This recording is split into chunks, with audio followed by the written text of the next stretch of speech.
All right, opening up on episode 6. We're still under Law 40. Just to recap, Krieg's gone back to the base, met with Major McGriffin, and convinced him, with the allure of great things, rich things to come, and general safety, he convinces him to bring his somewhat light company, 100 men or so, back to Gakonka, the psychiatric hospital, and Fort Up. Much better place to secure, and that leads toward being led to, let's call it warehouse number 1, with some great equipment.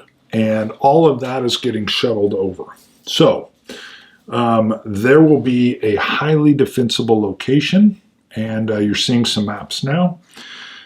Sanchez and Pacheco were sent out to make contact with some kind of rural farming area, which is to the west of Gakonka, and they had great success.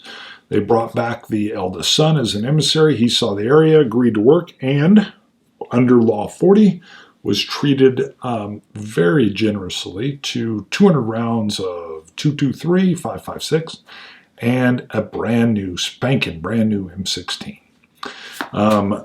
He was shuttled back, and that operation, that is where we will be working. So, Krieg hears tell, and there's some help with deuce and a halves, with everything from building some fences, so there's some troops helping out. They know they got to be fed with fresh, everything from poultry to pig and cows, and maybe even milking cows. And this group, I can't remember how many, I want to say 11, is going to be running that operation. And Krieg kind of goes over to see how that's going.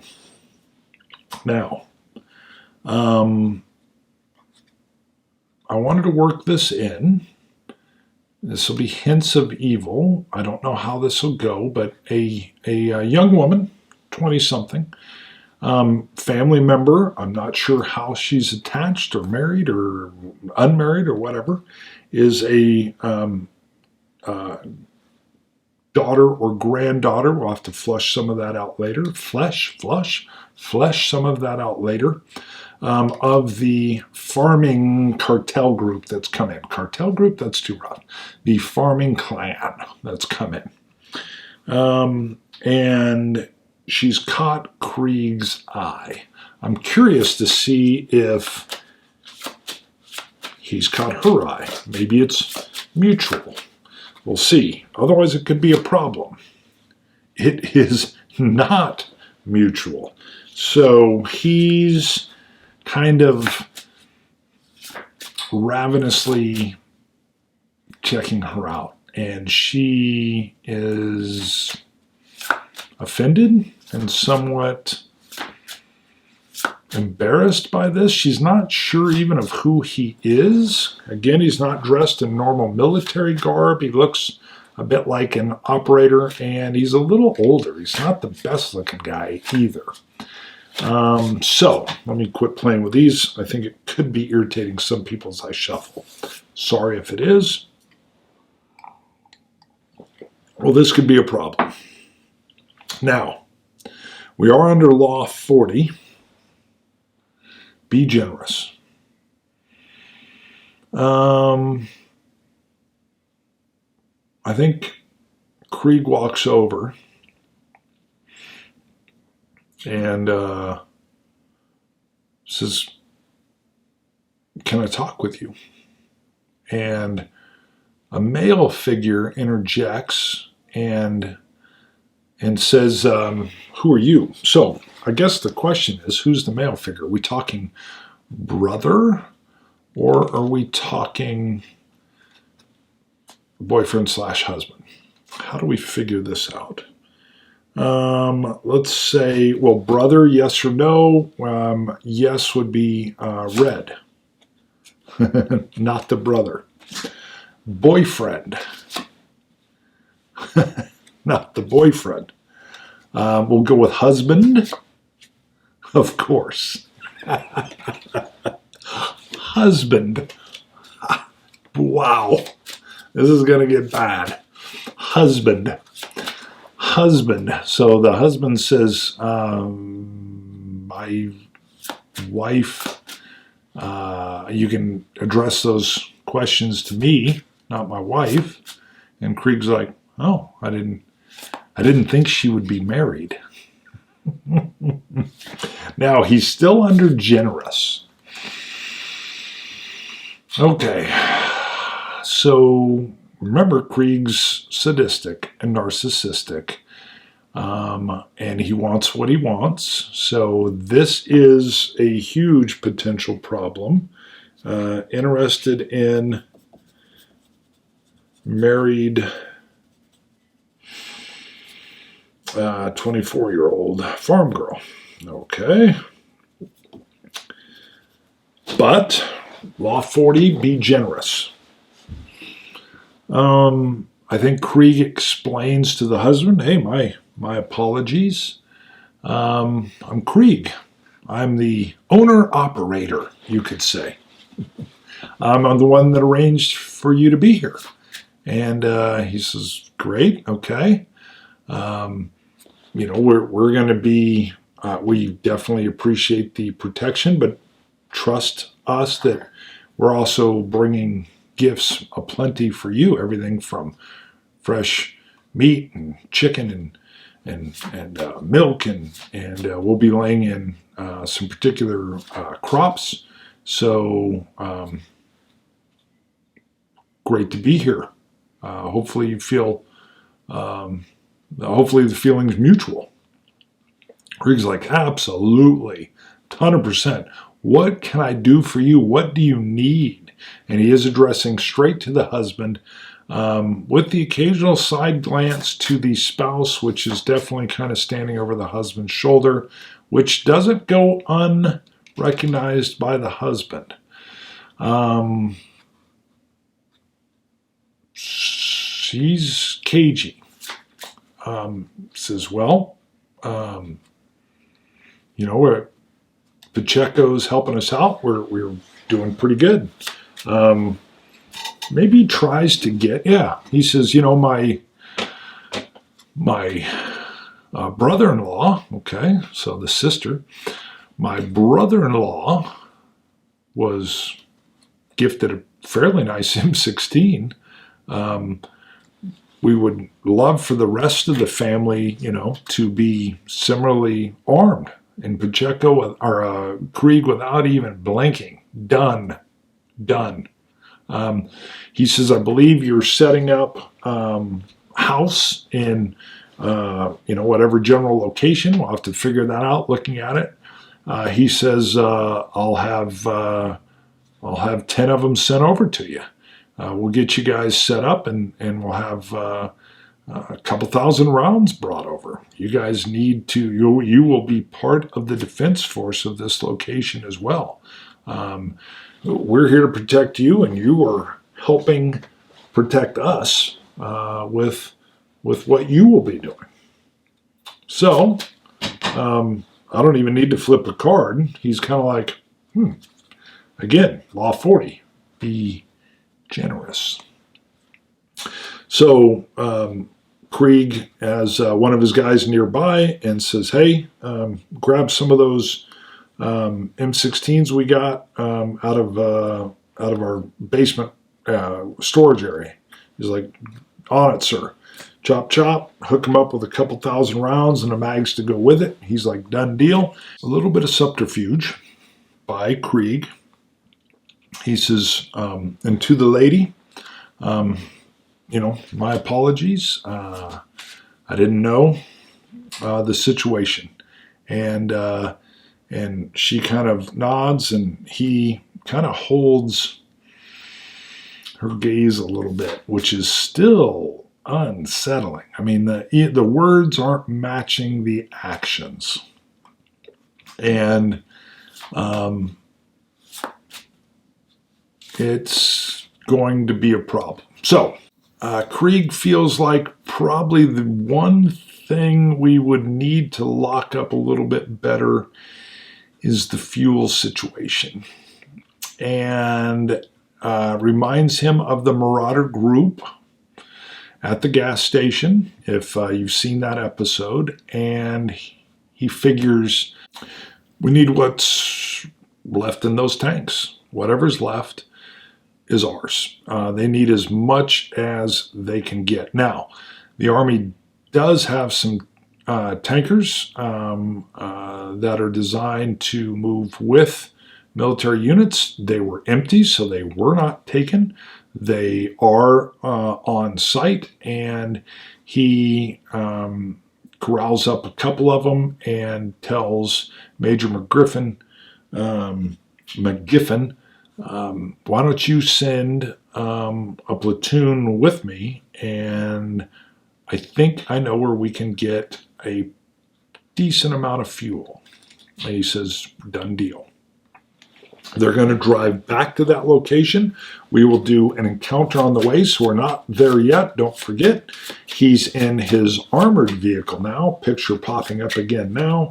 And he's got a platoon with him, which means probably, what are we dealing with? I would say 6 Humvees, or maybe, let's do 2 Humvees and 2 Deuce and a half. Yeah, that would be right. So, encounter along the way. Yes, it's road. Oh, there is a building on fire. Building is set ablaze. There are corpses of civilians on the ground. Let's see. They've been recently shot or beaten. It's unclear. All right. So there's some other subtext here. The main deal is, I'll just share it with you. So basically, there's going to have to be, if we're going to go by the building, we need to do a mobility roll just to make sure we're avoiding the intensity of the fire. The other thing is, there's some possible scrounging. We don't need to do any of that. We are set up. We are really well set up. However, let's do, we won't have any problem with mobility. We're not going to have any problem driving around this or staying away from it. If it's too hot, we'll catch the next road over. The problem we run into is we have no idea what's going on, and there's some civilians on the ground. And about this time, some armed civilians show up, and they are believing that we have done this. We have done this. We have no idea what's going on.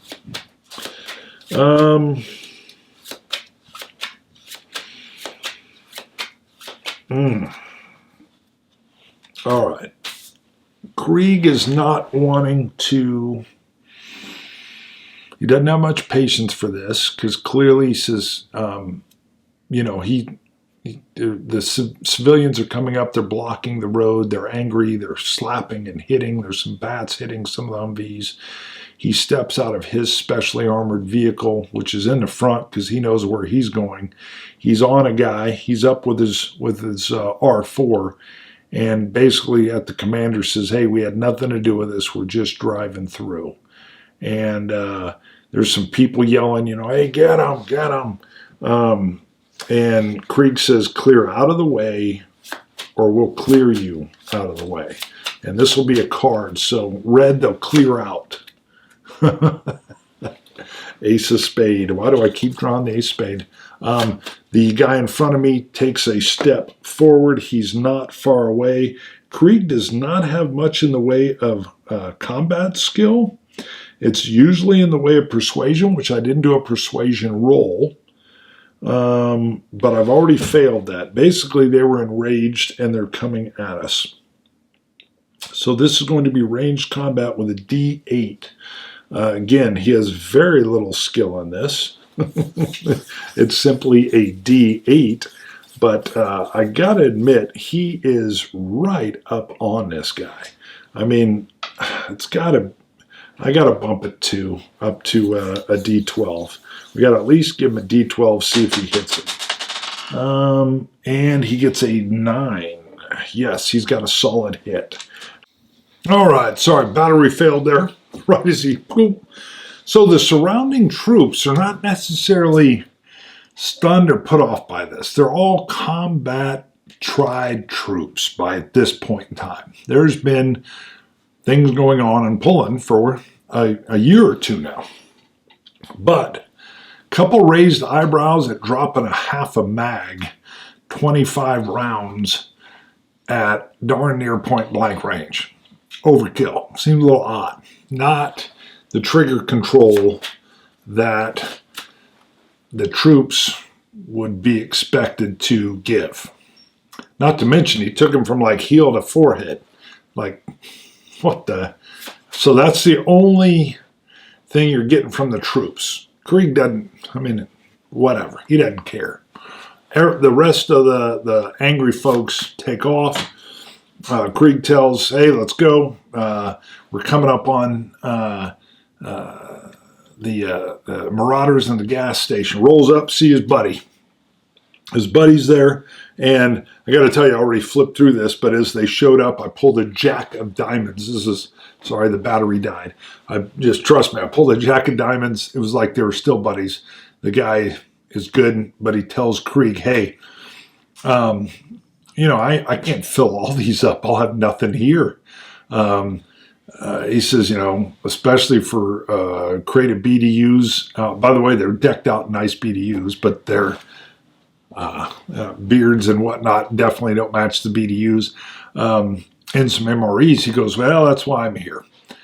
He says, I want to offer it again, that come on back. We've got a heck of a setup, and I'll take all your troops can join us. I got plenty of work for them. And we're taking the rest of the gas that's here. It's ours. We're taking it.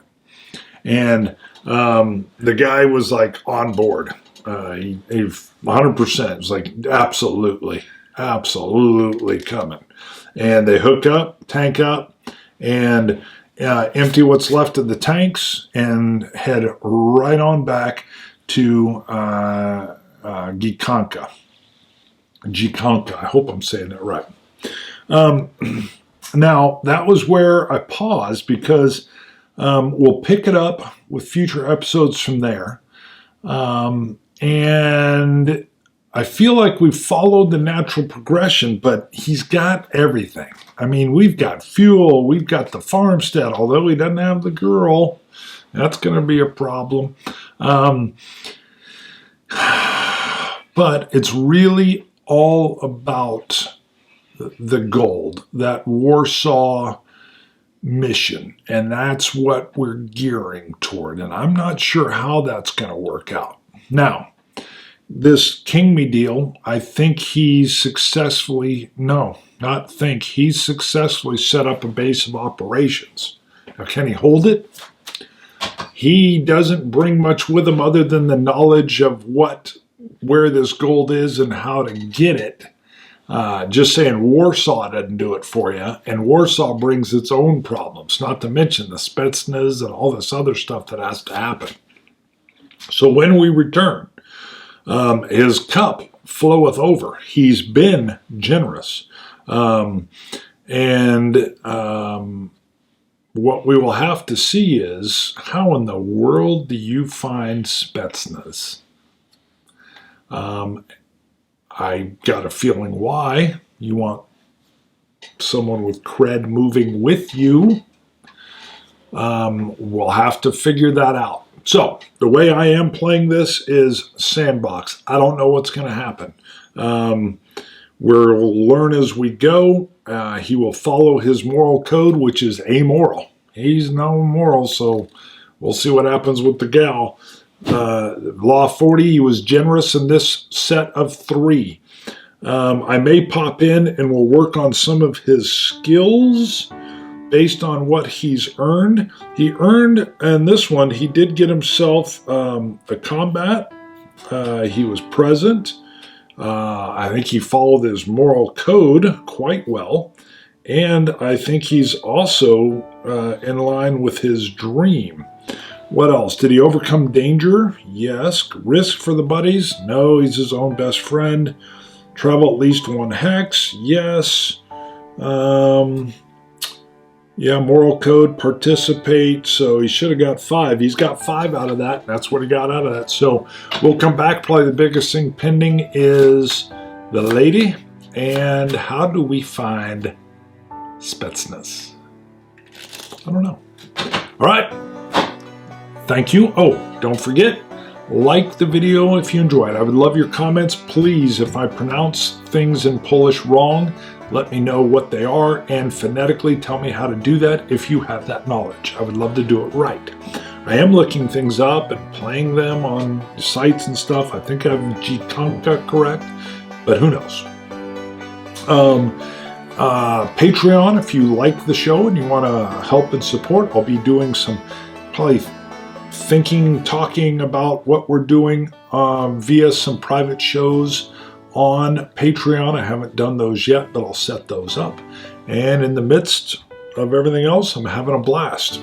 So thank you for tuning in. Let me know what you think. See you guys. Bye.